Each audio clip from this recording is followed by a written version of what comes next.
আসসালামু আলাইকুম, welcome to my channel Julie's lifestyle চাঁদ গায়াবো। কেমন আছেন? আল্লাহ অশেষ রহমত, আলহামদুলিল্লাহ আমি খুবই ভালো আছি। আজকে আবারও নতুন একটি রেসিপি নিয়ে হাজির হয়ে গেলাম। আজকে রান্না করব ভাজি, এক প্রকারের ভাজি, যেটা হচ্ছে যে বরবটি, আলু, মুসুরের ডাল, বুটের ডাল আর হচ্ছে যে ফুলকপির ডাঁটা দিয়ে ভাজি, সব কিছু মিক্স করে ভাজি। প্রথমে দিলাম পরিমাণ মতো তেল, তারপর দিয়ে দিলাম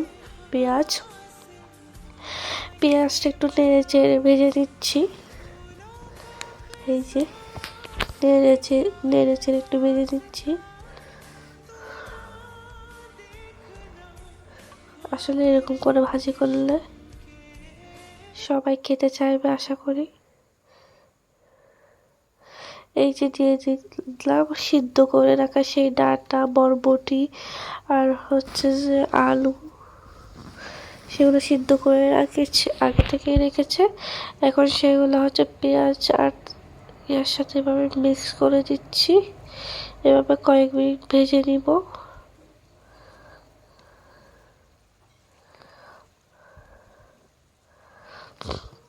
কয়েক মিনিট ভেজে নিচ্ছি। আসলে দুঃখের সাথে বলতেছি, আজকেও আমার শরীরটা ভালো নেই, তারপরও ভয়েস ওভার দিচ্ছি। দিয়ে দিলাম কাঁচামরিচ দিয়ে আবারও নেড়ে চেড়ে দিব।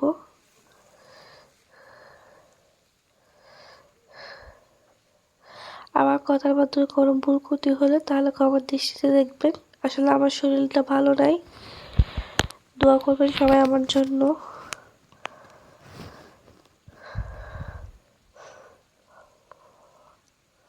এই যে একটু বেঁচে আসলেই দিয়ে দিলাম আমার লবণটা দেওয়ার কারণ হচ্ছে যে এই যে তাড়াতাড়ি আর একটু নরম হয়ে যাবে সেগুলা, লবণ দিয়ে ভেজে নিলে নরম হয়ে আসবে।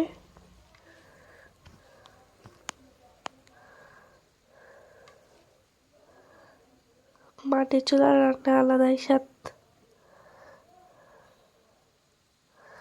মাশাআল্লাহ। দিয়ে দিলাম হলুদের গুঁড়া, ধনিয়ার গুঁড়া, তারপর দিয়ে দিলাম মুসুরের ডাল, দিয়ে এবার নেড়ে ছেড়ে নিয়েছি।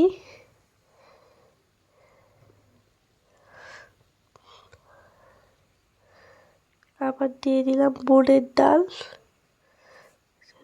ডাল দিয়ে আবার নেড়ে দিচ্ছি। আসলে সবজিটা খেতে অনেক বেশি মজাদার। এটা আমি প্রায় বাসায় বানিয়ে থাকি, আপনারাও চেষ্টা করবেন, অবশ্যই ভালো লাগবে। আমি সব কিছু দিয়ে নেড়ে চেড়ে নিয়েছি। এটা শুধু তেলের উপর হবে, ভাজি মানেই তো তেলের উপর হওয়া।